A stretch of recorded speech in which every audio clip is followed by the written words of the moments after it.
Bonjour à tous.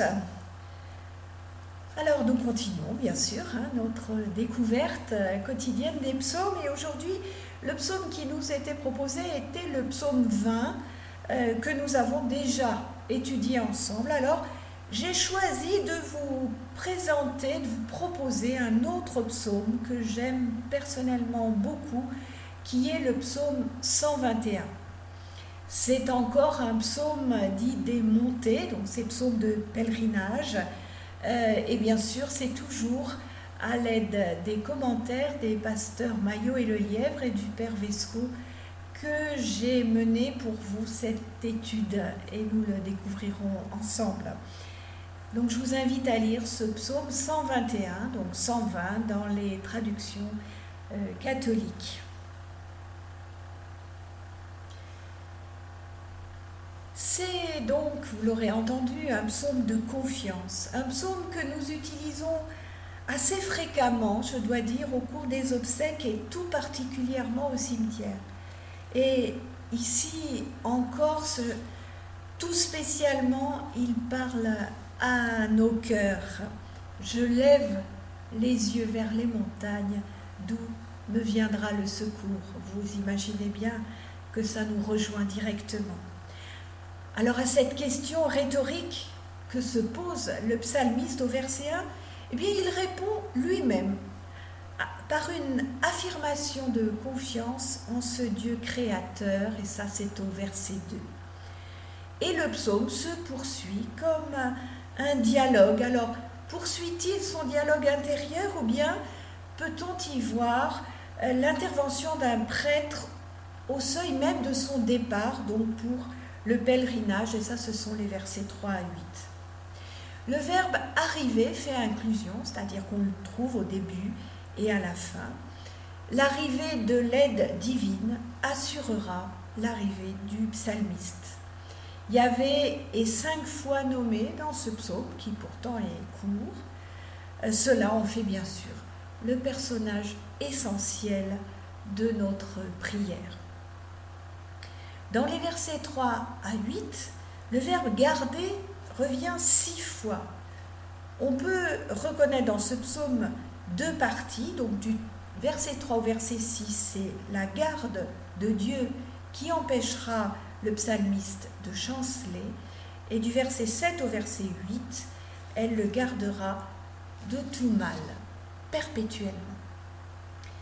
La partie 3 à 6 est de forme concentrique. Yahvé est ton gardien, il est le gardien d'Israël, il est ton gardien. Cela signifie que c'est bien parce qu'il est le gardien d'Israël qu'il gardera le psalmiste en route. Là encore, on perçoit le lien très fort entre le personnel et le collectif qui s'imbriquent l'un l'autre. Comme pour nous, la foi personnelle se conjugue, ou en tout cas devrait se conjuguer, avec la foi communautaire. C'est-à-dire que l'un ne devrait pas aller sans l'autre, la pratique personnelle ne devrait pas aller sans la pratique communautaire. De même, le centre de la partie suivante, 7 et 8, est l'assurance que la vie ou l'âme du psalmiste est gardé. Le motif de ce psaume, le motif central, en fait donc un psaume de confiance qui peut être lié à une célébration liturgique. Je lève les yeux, l'expression par le temps qui est utilisée dans l'hébreu a un sens duratif, donc qui peut prendre une nuance d'anxiété ou du moins d'interrogation. Ce n'est pas juste un petit regard lancé vers le ciel, on s'interroge. Les montagnes ici ne sont pas les montagnes célestes, mais celles bien concrètes et dangereuses qu'il a à parcourir pour réaliser ce pèlerinage qu'il a prévu de faire. Mais elles peuvent être aussi, bien sûr, le séjour des dieux et donc déclencher de la crainte, voire même une nuance de défi envers ces divinités, mais laquelle viendra donc à mon secours. Quelle qu'elle soit, elle suscite Donc cette question, d'où arrivera-t-elle mon aide? Et la réponse est donc donnée, je l'ai déjà dit, par le psalmiste lui-même, littéralement, mon aide d'avec Yahvé. C'est le compagnonnage divin que ce psaume célèbre parce qu'il assure la sécurité du voyage. Ce voyage, bien sûr, peut être comparé à notre vie tout entière. Ce Dieu, on peut mettre en lui toute sa confiance puisque c'est lui qui a fait le ciel et la terre. Dès lors, que craindre des montagnes qui ne sont finalement que des créatures? Les autres dieux qui ne sont pas créateurs sont appelés à disparaître. À partir du verset 3, on peut lire comme une bénédiction et un souhait qui pourrait être prononcé par un prêtre. On peut penser ici, par exemple, à la bénédiction qu'on trouve dans le livre des Nombres, au chapitre 6 et au verset 24, celle d'Aaron. L'union avec Dieu permettra aux pieds de ne pas chanceler. Chanceler, eh bien, c'est le résultat d'une grande insécurité. C'est le risque de tomber littéralement ou de tomber dans le malheur, dans la ruine. C'est l'instabilité. Mais celui qui est avec Dieu ne peut pas chanceler car Dieu lui-même garantit sa stabilité. Dieu est son gardien, un gardien qui ne dort pas. L'insistance utilisée ici marque que Dieu n'a même pas besoin de sommeil. D'ailleurs, dit le psalmiste, vois, Dieu est intervenu tout au long de l'histoire pour son peuple. Vous voyez, c'est toujours cet appel à la mémoire qui permet de consolider sa confiance et son espérance.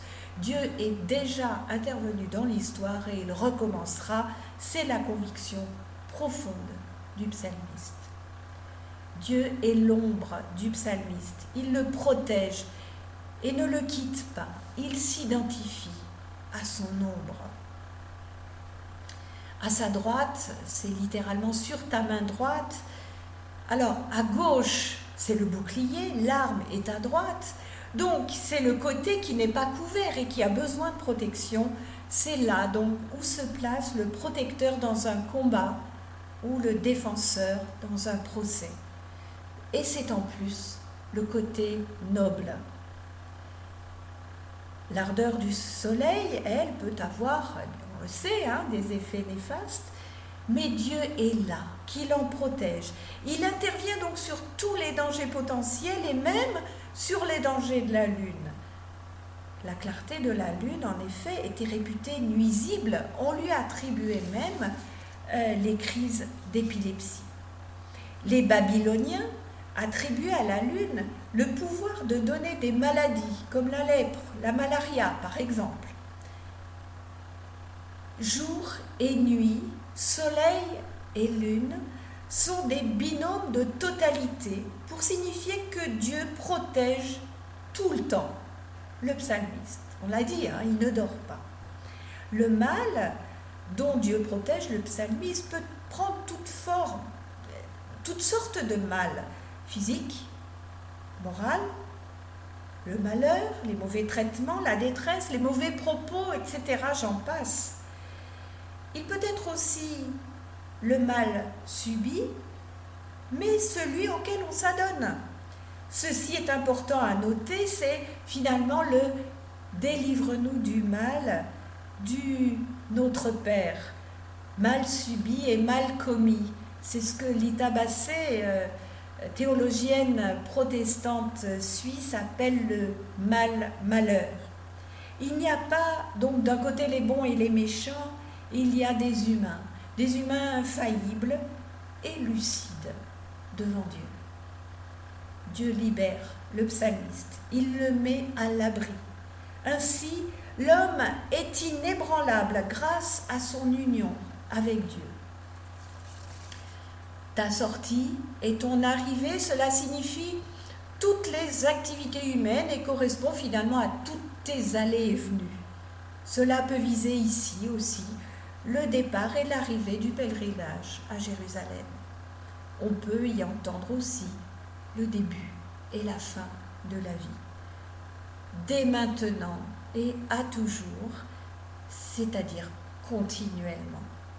Ce psaume manifeste donc bien une confiance totale en la protection de Dieu. Rien ne pourra toucher le psalmiste, aucune sorte de mal, en aucun lieu et à aucun moment de son existence.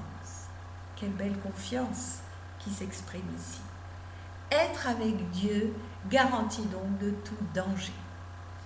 La mention d'Israël dans ce psaume indique que s'il s'adresse au psalmiste, au pèlerin qui débute sa marche, il peut aussi s'adresser au peuple en entier, qui l'invite à être avec Dieu, à se placer sous sa protection, comme dans un nouvel exode.